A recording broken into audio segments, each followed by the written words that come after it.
Davlat boshqaruvini amalga oshirish uchun insondan yuqori malaka hamda hayotiy tajriba talab etiladi. Lekin tarixda shunday qirollar bo'lganki, ularda na malaka bor edi, na hayotiy tajriba. Siz turganingizdek, bugungi faktimizda tarixdagi eng yosh 5 ta qirol.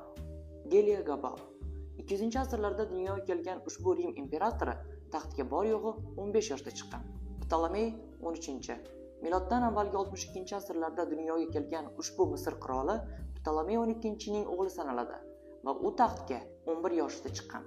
Miloddan avvalgi 13-14-asrlarda dunyoga kelgan Tutanxamon ham bugungi ro'yxatimizda mavjud bo'lib, u taxtga 9 yoshda chiqqan. Otasidan erta ajrab Usmoniylar imperiyasiga mutlaq hukmdor bo'lgan Murod 4 ham taxtga bor yo'g'i 5 yoshda chiqqan va bunga unda uning onasi Kusam sulton yordam bergan. Keyingi yosh qirolga esa biz tarixdagi eng yosh qirol degan unvon bersak arziydi.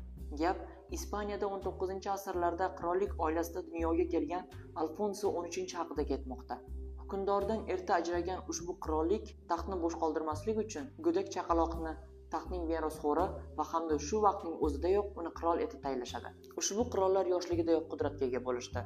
Ammo hozirgi kunda qudrat bu ilm va bilimdir va ushbu qudratga siz Rekfakt bilan birga erishing. Keyingi Rekfaktlarimizda ko'rishguncha, xayr.